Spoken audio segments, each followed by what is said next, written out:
Bonjour mon ami et bonne année, mes meilleurs vœux pour cette nouvelle année 2024. Donc je te souhaite plein de bonnes choses.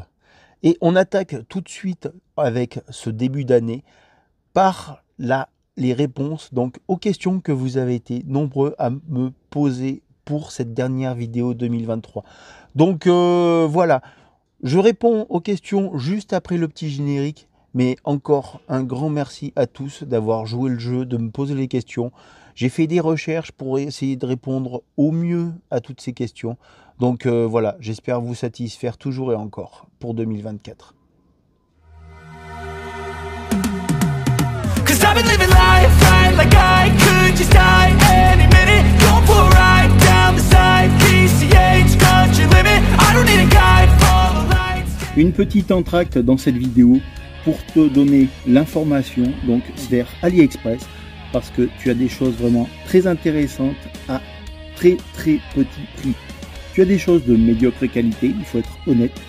Mais voilà, suivant ce que tu recherches, tu as des choses quand même qui sont assez correctes en termes de budget et qui sont vraiment très intéressantes que je te montrerai dans quelques prochaines vidéos. Voilà mon ami, fais-toi plaisir et bonne suite de vidéos. Donc voilà, on commence tout de suite par la réponse aux quelques questions. Enfin, parlant de questions, j'ai eu surtout beaucoup de demandes de tutos. Donc ce sont des tutos que j'avais déjà prévu de faire. Mais voilà, donc c'est pas mal d'avoir des questions comme ça parce que ça me permet de savoir aussi qu'est-ce que vous vous attendez. Et puis ma foi, moi j'aime bien aussi, même si ça ne fait pas forcément partie de l'entretien que je prévois, ma foi j'aime bien regarder et apprendre toujours du Mercedes SLK.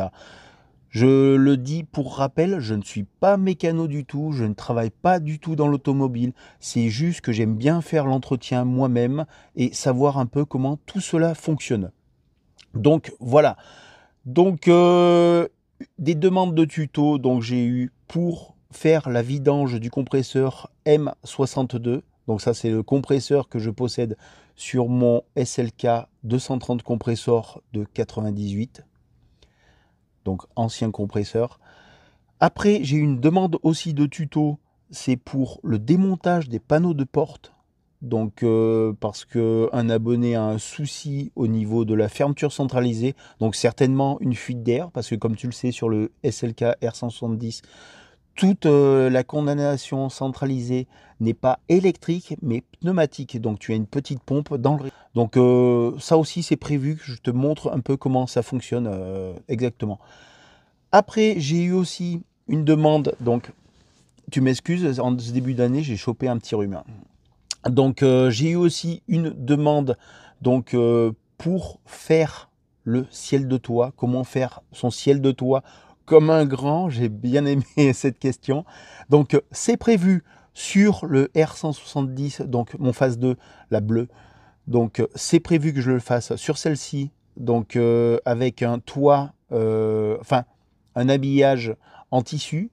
Et par contre, j'ai aussi un simili-cuir pour faire mon autre SLK, le 230 compressor, donc gris.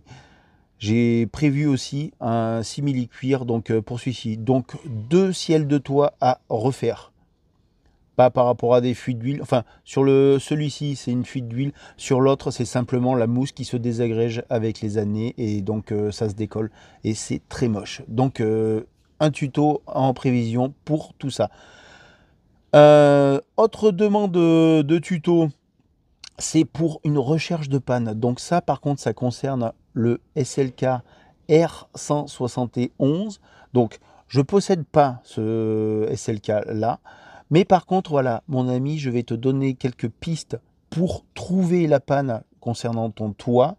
Donc, tout d'abord, le moteur sur le R171 se situe en fait comme sur le R170. Se situe à ce niveau-là.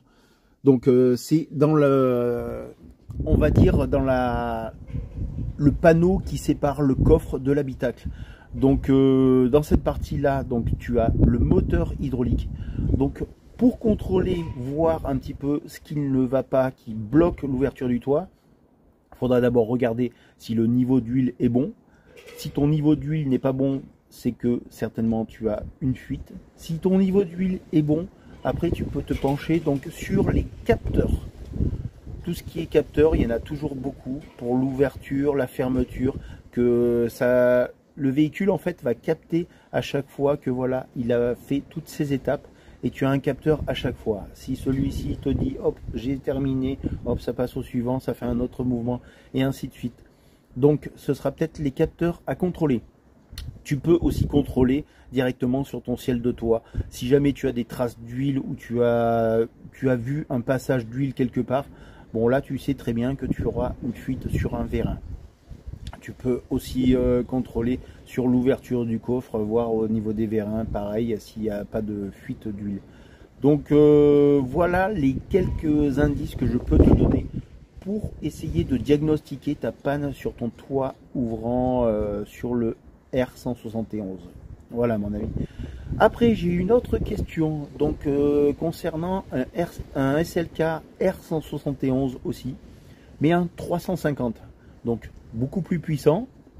Et justement le problème c'est que c'est un véhicule avec beaucoup de couple et son propriétaire en fait a le souci, c'est que son véhicule est garé dans un parking souterrain et en fait chaque fois qu'il sort de son parking, et ben avec le couple, donc je pense que les pneus doivent se sécher un petit peu, peut-être s'il ne roule pas assez. Mais le problème surtout c'est que quand il part, les roues ont tendance à patiner, donc tu es quand même un anti-patinage, mais bon, c'est jamais super agréable de sentir sa voiture se dandiner un peu dans tous les sens. Donc voilà, sa question c'était quels sont les meilleurs pneus pour avoir la meilleure adhérence. Donc lui a des Pirelli P0, donc je ne sais pas si c'est les Pirelli P0, PZ4, ceux qui sont quand même du très très haut niveau en termes de performance. Mais tu peux te diriger sans problème vers un tout petit peu mieux. En classification, ils sont un tout petit peu mieux. C'est pas énorme la différence, mais voilà, à essayer. C'est les Pilote 4, donc Michelin Pilote 4, qui sont vraiment au top du top en termes d'adhérence. Donc voilà, ce sera vraiment à essayer. Et puis, je te dirais, au niveau du pilotage et des sensations, c'est vraiment à chacun son expérience et puis la route suivant comment elle est, et après voilà l'utilisation que tu en fais. Si tu roules vraiment très peu, c'est pas gênant de mettre de l'argent dans des pneus avec un très fort potentiel d'adhérence. Ce n'est vraiment pas gênant du tout. Voilà, je vais reprendre ma fiche parce que comme j'ai beaucoup de questions, je ne voudrais pas faire commettre d'impair. Tu vois, j'ai noté un petit peu toutes les questions là-dessus. Donc voilà, je m'en sers un petit peu pour éviter d'oublier. Donc voilà, donc vidange compresseur, démontage panneau de porte, ciel de toit, tuto plan de toit. Ah oui, une question qui m'a été posée, c'est faire un tuto donc pour essayer de désactiver en fait le système stop and start sur un SLK R172. Donc sur le SLK R172, tu as le bouton donc que tu peux appuyer, mais bon, je pense pas que ça vienne de là la question. Tu as ce petit bouton pour désactiver le stop and start, mais bon, c'est chiant parce que dès que tu vas démarrer, il faut à chaque fois le désactiver. Alors ma solution, ce que je te propose de faire, c'est tu démontes en fait ton bouton et derrière tu le shuntes pour que justement tu n'aies plus besoin d'appuyer pour le désactiver à chaque fois, pour qu'il se désactive systématiquement. Donc comme ça au moins tu n'auras plus le bouton stop and start. Il faut savoir que le bouton stop and start c'est très utile pour faire des économies de carburant, mais voilà, il faut savoir aussi que ça use prématurément ta batterie et aussi ça va user prématurément ton démarreur. Donc voilà, des fois pour le peu de quantité que tu vas gagner en carburant, eh ben ça sera vraiment pas rentable d'utiliser le stop and start. Donc voilà, ma première solution pour désactiver le stop and start. Après, il y a une autre solution. Ça se situe en fait au niveau de ta batterie. Il faut que tu désactives le retour à l'alternateur, comme quoi ta batterie est bien chargée. Ça permettra de désactiver pour tout le temps le système stop and start. Parce que le stop and start va s'activer à chaque fois si tu as suffisamment de batterie pour redémarrer. Si par contre tu n'as pas le retour comme quoi ta batterie est suffisamment chargée, et ben tu n'auras plus le système stop and start. Donc voilà. Après j'avais une question de Eric, mon ami, toujours des questions super géniales. Donc Eric me demandait donc s'il était possible d'installer sur le capot du SLK R170, c'est ça.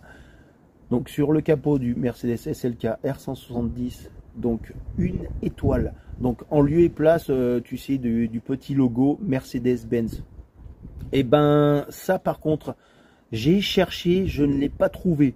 Mais à mon avis, en cherchant bien dans la caverne d'Alibaba sur AliExpress, je pense que ça doit être possible d'avoir un cache que tu peux coller dessus pour mettre, admettons, une étoile et faire personnaliser en fait ton véhicule. Si c'est bien ça ta question. Donc voilà, j'espère avoir répondu au mieux à toutes vos questions et je vous dis à très bientôt pour plein de tutos très sympas. Et franchement, je me régale toujours à vous faire des tutos et surtout savoir que ça vous plaît et que vous en redemandez encore. Voilà, je vous dis à tous à très bientôt. Passez un bon week-end. Allez, ciao! Voilà les amis, j'espère que cette vidéo vous aura plu. Si c'est le cas, n'hésitez pas à mettre un petit like et puis pourquoi pas, bien sûr, vous abonner. Je vous dis à très bientôt. Ciao!